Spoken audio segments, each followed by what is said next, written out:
Hi there, and welcome to the Salted Pepper, where we cook for real life using real food and we keep it real simple. And today's recipe is just that. It is super simple.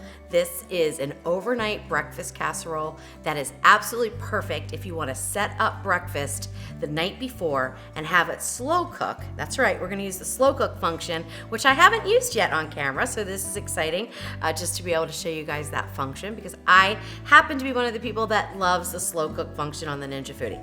I know there are some people that say it doesn't cook hot enough, but I actually like that. I think that it gives you more flexibility with your food and it makes this overnight breakfast casserole turn out perfect.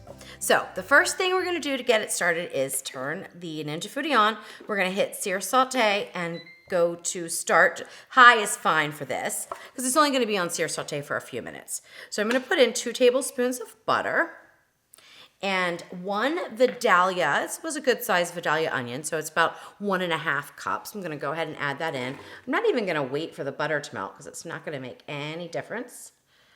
All right, so I'm just going to give that a stir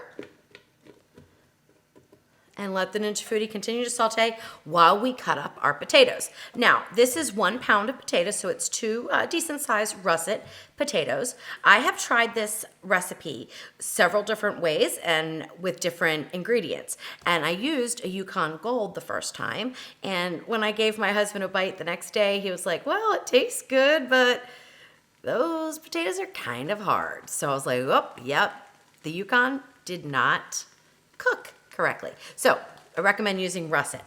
Now, whenever you're going to cut something that is round, you want to first, we're going to cut it in half, and then we're going to put the flat side down on the cutting board, okay, so that we can finish cutting it up. So now we're just going to cut this in half again. I'm going to cut each half into quarter wedges like this. You do not have to be exact. This does not have to be a perfect dice. I'm just going to go about 1/2 to 3/4 of an inch and just cut down and make these little bite-sized pieces. And then we're going to throw those into the inner pot. Now, I didn't cut up my potato beforehand because, you know, potatoes, they really brown quickly. So I wanted to get them into the pot right after cutting. You wouldn't want to soak these potatoes in liquid because we want them to soften up, and when you soak a potato and you lose its starch, it retains its shape quite a bit, so it's perfect if you're making hash browns or French fries, and that's exactly what I do when I make French fries, and I can link to that video right up there. But for this recipe, you don't want to soak them, so you definitely just want to cut them right before you use them.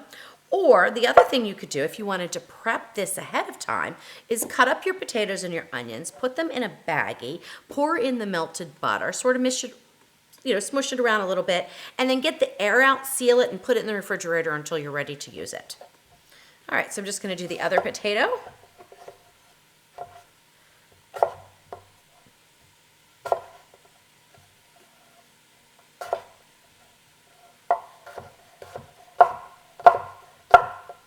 I did this one a little bit differently. I mean, I did it the exact same way. They're cut exactly the same. I just did it a little quicker by lining up all of the little cuts there. When I cut it in half and then cut each one of these in half, I just kept them together so that I was able just to take my knife through all of them all at once. That's just a little shortcut. All right, perfect. Now, as far as seasonings go, I have made this with ham and I've also made it with sausage. I thought it was going to be really good with sausage, but you know, it was kind of a little lackluster. The ham worked out much better in my opinion. So if you wanted to switch up sausage instead of ham, certainly do that, but you might want to add in some extra spices, maybe a little salt, pepper, whatever other spices you like, some garlic, some onion powder, things like that. For this though, I found that between the ham and the cheese, it tasted so good without anything, no salt, no pepper. Obviously the ham has quite a bit of salt and so does the cheese, so I'm not using any types of seasoning whatsoever. So this is just regular ham. It was a whole half of a ham that I got, and we had made it one night, and then I had leftover, so that's what I'm using there. It's 1 pound of ham. That's the other thing about this recipe. It's super easy to remember. 1 dozen eggs, 1 pound of ham, 1 onion, 3 cups of cheese plus another one. So it's 1 large bag of cheese if you want to get it already bagged up. 1 cup of heavy cream. And I think that's it, guys. Oh, and 2 tablespoons of butter. So it's pretty easy. I guess you could put in 1 stick of butter and then it would be the 111. I could have called it the wonderful overnight breakfast casserole. But anyway, I didn't. We're just gonna stick with the overnight breakfast casserole in the Ninja Foodi. There we go. All right, so I've got a dozen eggs here that I've already taken out of the shells, and I'm gonna use my immersion blender because this thing is like magic when it comes to beating up eggs. So I'm just gonna stick the end in here and turn it on.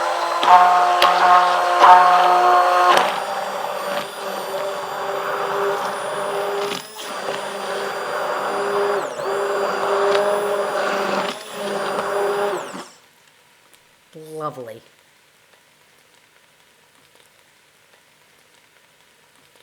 And you'll be seeing this immersion blender quite a bit in my videos because I just got it and it's a new one for me and it has a lot of different attachments.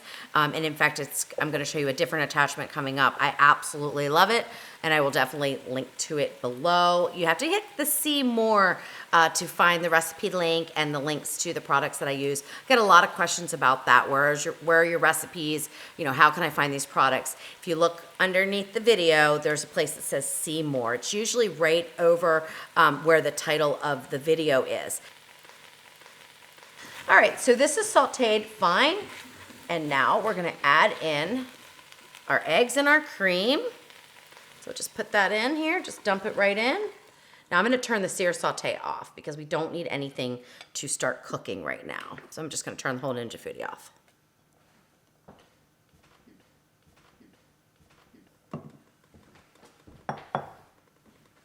All right, we're gonna dump in 1 cup of heavy cream. Now you could use whole milk, you could use half and half. I just happen to have some cream I needed to use up. I think I've used half and half before as well and it worked perfectly. And I think whole milk would work fine too. All right, now we dump in our ham, 1 pound of ham, and it's just cubed up into bite-sized pieces. And then we're gonna add in 3 cups of cheese. Now the recipe calls for a total of 4 because tomorrow morning, right before we serve it, we're gonna add in a little bit of a topping, a cheese topping, and then put it under the air fryer. So that cheese is still in the refrigerator. So I'm gonna mix this in really well. We want cheese all throughout our casserole. Now, if you were in a hurry, you wanted to get this done, you could certainly put it on high and it'll be done in about 4 hours. But because I'm about to go to sleep and I want it to cook while I'm sleeping, so when I wake up in the morning, I have a delicious breakfast. This would be perfect, like if the kids are having a slumber party or something like that, or you're having overnight guests, so that you can get it together the night before, turn it on the slow function on low. That's what we're gonna use. And then just set it and forget it, right? And we're gonna, got a little heat built up, so sometimes you have to push down on the top when you've had it on sear saute before you go under pressure, or as we're gonna do, slow cook. So when you're slow cooking with the Ninja Foodi, you want to turn the knob to vent, the valve in the back. You want it to be vented.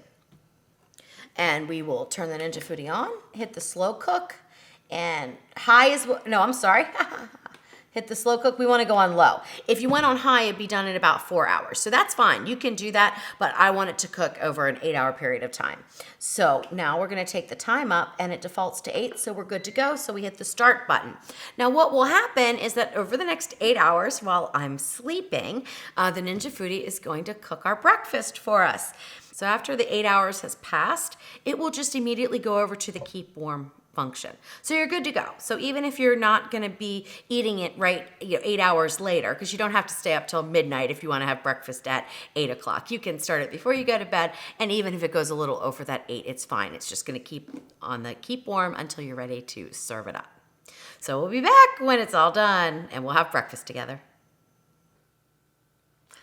All right, so our Ninja Foodi went under slow cook with our overnight breakfast casserole for 8 hours. And then if you see the time here, it's been almost 12 hours. So it's almost been on keep warm for 4 hours. So we're gonna take a peek now and see, did it dry out? How does it look? I think it's gonna be fine though, guys, really. I left it for a couple of hours during the testing phase of this recipe and it was fine. So I think 4 hours is gonna be fine too on the keep warm. So let's take a peek. All right, it looks good. Now, when I had less time on the keep warm, it actually was a little bit runnier on top. So it'll be interesting to see, did it dry out? And then I'll know. We don't ever go 4 hours on the keep warm. 2 hours would be the maximum, but let's give it a shot and see. So I have that 1 cup of cheese that we didn't use yesterday, and I'm gonna just sprinkle it over the top here. This is totally optional. You don't have to do that. I just like to have that browning cheese on top of my casserole dishes. And then we'll put the air fryer down and go over here to, we're gonna do the broil setting. That's the hottest setting on the Ninja Foodi, so that's gonna hurry up and get that cheese melted and maybe even browned up just a tad, and then we'll be tasting our overnight breakfast casserole. All right, so it's been just about 5 minutes under the broiler. Let's take a peek, and you know what? That looks good enough for me. You could go a little bit further if you wanted and get it a little bit darker, but that looks just fine. Okay, so let's dig in.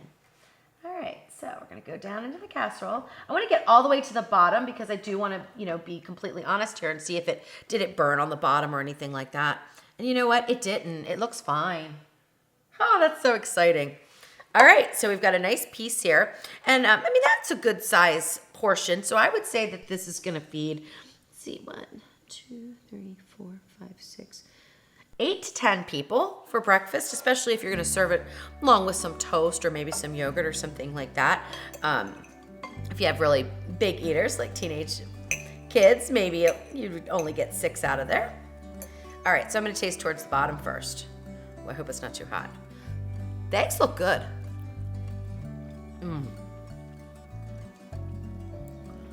It's unreal. The flavors in this are unreal. It kind of, wow.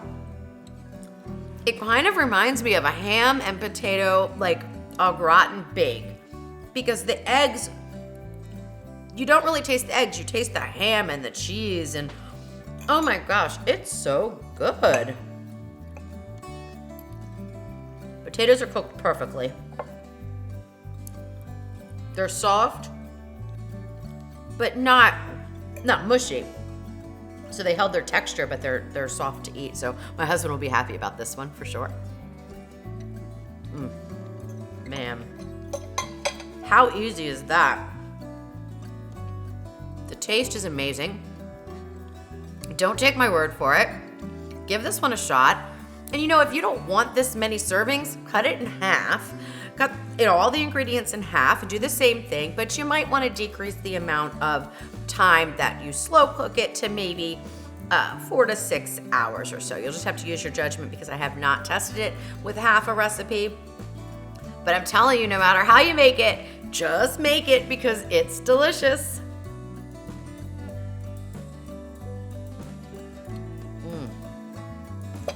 I really missed the boat on this one. I should have called it wonderful breakfast casserole because it truly, truly is wonderful. Enjoy this one.